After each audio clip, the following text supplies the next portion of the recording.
भाइयों बहनों, मैं आज एक और विषय पर कुछ गंभीरता से बात बताना चाहता हूं।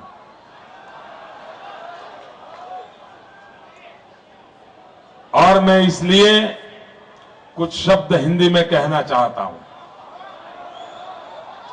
क्योंकि इस टीवी चैनलों के माध्यम से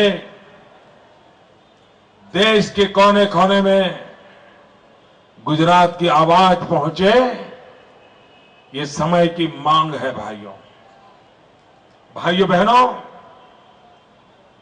आज मैंने देश के प्रधानमंत्री को एक चिट्ठी लिखी है और देश के प्रधानमंत्री से मैंने गुजरात की चिंता जताई है। भाइयों बहनों, मैं थोड़ा इतिहास आपको बताना चाहता हूं। हमारे गुजरात में कच्छ के समुद्री तट पर एक 9000 स्क्वायर किलोमीटर का एक इलाका है जिसको सर क्रीक के नाम से जाना जाता है, जिसमें पानी भी है, जमीन भी है। ऐसा वो इलाका है और पाकिस्तान से बिल्कुल सटा हुआ है। और 1965 में जब हिंदुस्तान पर पाकिस्तान ने आक्रमण किया था, तो वो आक्रमण सर क्रीक पर से किया था, कच्छ की धरती पर से किया था। और उस आक्रमण के समय गुजरात के उस समय के मुख्यमंत्री श्रीमान बलवंतराय मेहता, उनके हेलीकॉप्टर को उड़ा दिया गया था और बलवंतराय मेहता गुजरात के मुख्यमंत्री शहीद हुए थे। भाइयों बहनों, ये सर क्रीक इतनी महत्वपूर्ण जगह है जिसके साथ भारत की सुरक्षा का सीधा सीधा नाता है। आज से 100 साल पहले जब हिंदुस्तान और पाकिस्तान अलग नहीं हुए थे, उस समय कच्छ के जो राजा महाराजा थे और सिंध के जो राजा महाराजा था, वो दोनों हिंदुस्तान में थे उस समय। और सिंध के राजा महाराजा और कच्छ के राजा महाराजा के बीच में एक समझौता हुआ था, एक संधि हुई थी। और उस संधि के अंदर तय हुआ था कि ये जो 9000 स्क्वायर किलोमीटर का सर क्रीक का इलाका है, उसमें से 10% जगह सिंध के पास रहेगी और 90% जगह कच्छ के महाराजाओं के पास रहेगी। और ये उस समय ब्रिटेन के प्रधानमंत्री ने एक ट्रिब्यूनल बिठाई थी। उस समय यहां अंग्रेजों का राज चल रहा था और उस समय उस ट्रिब्यूनल को मध्य में रख करके ये समझौता हुआ था। भाइयों बहनों, 90% जगह पर हिंदुस्तान का कब्जा है। लेकिन आज मुझे दुख के साथ कहना है कि भारत सरकार दुनिया के, हिंदुस्तान के नागरिकों को अंधेरे में रख करके, गुजरात के नागरिकों को अंधेरे में रख करके पर्दे के पीछे पाकिस्तान के साथ मनमोहन सिंह जी की सरकार बातचीत कर रही है। इतना ही नहीं, मेरे पास पक्की जानकारी है कि दिल्ली सरकार ने चुपचाप इस सर क्रीक की भूमि पाकिस्तान को देने का मन बना लिया है। भाइयों बहनों, अगर यह सर क्रीक की भूमि पाकिस्तान के पास जाती है तो हिंदुस्तान सुरक्षित नहीं रह सकता है। अगर यह सर क्रीक की जमीन पाकिस्तान के पास जाती है तो गुजरात किसी भी हालत में सलामत नहीं रह सकता है। ये सर क्रीक की जमीन अगर पाकिस्तान के पास जाती है तो हमारे देश के मछुआरे जो आज उस इलाके के अंदर मछुआरी करने के लिए जाते हैं, उसके बाद वलसाड से लेकर के जखौ तक का मेरे गुजरात का एक भी माछीमार, एक भी मछुआरा मछली पकड़ने का उद्योग नहीं कर पाएगा, वो बेरोजगार हो जाएगा। भाइयों बहनों, अगर ये सर्किट पाकिस्तान के पास जाता है तो आज जो नया गुजरात के समुद्र तट पर विकसित हो रहा है, पूरा नया गुजरात समुद्र के किनारे पर बन रहा है, सारे उद्योग समुद्र के किनारे पर आ रहे हैं, वो सारा संकट में पड़ जाएगा। और जिस प्रकार से आतंकवादी आसानी से मुंबई में घुस सके थे, ये सर्किट जाने के बाद किसी भी गांव गली मोहल्ले में पाकिस्तान के आतंकवादी घुस सकते हैं, पाकिस्तान की सेना घुस सकती है, और 1600 किलोमीटर का समुद्र किनारा, इसको बचाने की दिल्ली सरकार के पास कोई ताकत नहीं है। भाइयों बहनों, इतना ही नहीं, हिंदुस्तान के वैज्ञानिकों का कहना है कि कच्छ की भूमि में, सर्किट की भूमि में, जमीन के अंदर विपुल मात्रा में गैस और पेट्रोलियम के भंडार भरे पड़े हैं। अगर ये जगह पाकिस्तान के पास चली जाती है तो भारत आर्थिक रूप से भी गंभीर संकट में पड़ेगा। और मेरे पास ये जानकारी है, प्रधानमंत्री को मैं आज चैलेंज करता हूं, प्रधानमंत्री जी बताइए, क्या कुछ महीने पहले पाकिस्तान की सर्किट की जगह पर पाकिस्तान की नेवी ने, पाकिस्तान के एयरफोर्स ने, पाकिस्तान की मिलिट्री ने वहां पर operation C park 12, operation C park 12 इस नाम से 1 महीने तक ड्रिल किया था कि नहीं किया था? तीनों सेनाओं को जोड़ करके बिल्कुल गुजरात के उस पार पाकिस्तान सेना ने हलचल की थी कि नहीं की थी? और प्रधानमंत्री जी, मेरी जानकारी है, आप 15 दिसंबर को गुपचुप रूप से पाकिस्तान को कोई एश्योरेंस देने वाले हो।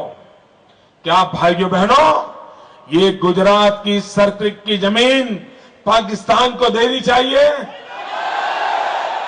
क्या हमारी ये पवित्र भूमि पाकिस्तान के कब्जे में जानी चाहिए? क्या हमारा गुजरात असुरक्षित होने देना चाहिए? क्या प्रधानमंत्री गुजरात को अंधेरे में रख करके ये सौदा कर सकते हो? प्रधानमंत्री जी,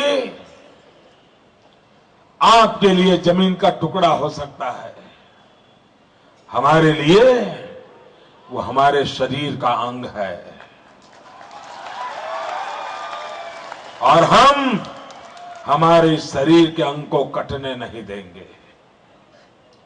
आज प्रधानमंत्री जी को मैंने चिट्ठी लिखी, और जब अभी मैं मंच पे आ रहा था तो मुझे पता चला कि प्रधानमंत्री कार्यालय ने जवाब दिया है। वो जवाब मैंने देखा, भाइयों बहनों, प्रधानमंत्री जी ये कहते हैं कि मोदी जी ने चुनाव के समय ये विषय क्यों उठाया। प्रधानमंत्री जी, मुझे ये विषय आज इसलिए उठाना पड़ा कि मुझे मेरे सूत्रों से जानकारी मिली है कि आप 15 दिसंबर को कोई एश्योरेंस देने वाले हो, और तब मेरी चिंता बढ़ गई, और तब जाकर के मुझे बताने की जरूरत पड़ी। दूसरी बात, प्रधानमंत्री जी, अप्रैल महीने में जब दिल्ली में आपने मुख्यमंत्रियों की मीटिंग बुलाई थी, उस मीटिंग में, सुनिए भाइयों, जब आपने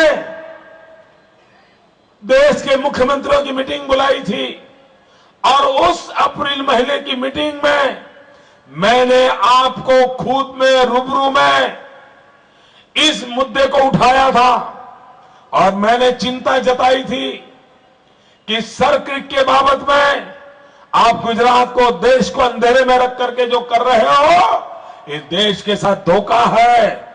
और प्रधानमंत्री जी, उस मीटिंग में मैंने मुद्दा उठाया, मेरे लिखित भाषण में भी दिया, लेकिन आप अप्रैल महीने में मैंने सवाल उठाने के बाद भी आप चुप रहे थे, आपने जवाब नहीं दिया था। इतना ही नहीं, प्रधानमंत्री जी आप गोलमोल जवाब दे रहे हो। आप ये कह रहे हो कि ये चर्चा तो 1998 से चल रही है, जब अटल बिहारी वाजपेयी प्रधानमंत्री थे तब से ये चर्चा चल रही है। प्रधानमंत्री जी, अटल जी का नाम बीच में ला करके आप कम से कम देश को गुमराह करने की कोशिश न करो। प्रधानमंत्री जी, मैं आपको याद दिलाना चाहता हूं, श्रीमान मुशर्रफ हिंदुस्तान आए थे, भारत के प्रधानमंत्री और मुशर्रफ के बीच आगरा में बातचीत हुई थी, लेकिन उस आगरा की बातचीत में न मुशर्रफ ने सर्किट का मुद्दा उठाया था, न अटल बिहारी वाजपेयी ने मुशर्रफ को सर्किट का मुद्दा उठाने की इजाजत दी थी। प्रधानमंत्री जी, अटल जी ने मुशर्रफ के सामने सर्किट की चर्चा करने से इनकार कर दिया था, और आप देश को यह गुमराह कर रहे हो कि 1998 में अटल जी के जमाने में सर्किट की चर्चा शुरू हुई थी। और प्रधानमंत्री जी, मैं आपको पूछना चाहता हूं, आप सीधा सीधा जवाब दो कि आपने पाकिस्तान को सर्किट देने का कोई निर्णय नहीं किया है। आप देश की जनता को साफ शब्दों में बताओ कि आने वाले दिनों में सर्किट के संबंध में कोई सौदा होने वाला नहीं है। देश को बताओ ना। भाइयों बहनों, प्रधानमंत्री कार्यालय ने जवाब दिया है, लेकिन मेरे सवालों का जवाब नहीं दिया है। क्या भाइयों बहनों, मेरे गुजरात की धरती को हम जाने देंगे और इस पाप करने वाली कांग्रेस को माफ करेंगे? ये दिल्ली की सल्तनत को माफ करेंगे? प्रधानमंत्री जी, आप पश्चिम बंगाल और बांग्लादेश के बीच में ऐसा ही जमीन देने का एक वादा चल रहा था, तिस्ता नाम का एक सेटलमेंट होने वाला था, लेकिन तब आपने पश्चिम बंगाल को बातचीत में साथ रखा था और पश्चिम बंगाल ने घोर विरोध किया, और पश्चिम बंगाल के घोर विरोध के कारण आपको बांग्लादेश के साथ वो संधि करना, रद्द करना पड़ा, वो प्रपोजल को कैंसिल करना पड़ा। अगर पश्चिम बंगाल की आवाज को सुना जाता है तो मेरे गुजरात की आवाज को क्यों नहीं सुना जा रहा है? इतने समय से आप बातचीत कर रहे हो, आपने गुजरात सरकार को विश्वास में नहीं लिया है। आपने गुजरात के मुख्यमंत्री ने बड़ी सभा में आपसे सवाल पूछा, लेकिन आपने जवाब तक नहीं दिया है। प्रधानमंत्री जी, मैं आपको गंभीर सवाल पूछ रहा हूं, और प्रधानमंत्री जी, ये आपकी जिम्मेवारी है। गुजरात के 6 करोड़ नागरिकों को सही जवाब दो, हमें आश्वासन चाहिए। और प्रधानमंत्री जी, ये सवाल गुजरात की सुरक्षा का नहीं है, ये सवाल हिंदुस्तान की सुरक्षा का है, और देश की सुरक्षा से कोई समझौता नहीं होना चाहिए। भाइयों बहनों, होना चाहिए, कभी भी होना चाहिए। क्या कर रहे हैं दिल्ली में बैठे हुए लोग? भाइयों बहनों, ये गंभीर विषय था और प्रधानमंत्री ने जवाब दिया, इसलिए मुझे आज आपका समय इस काम के लिए लेना पड़ा।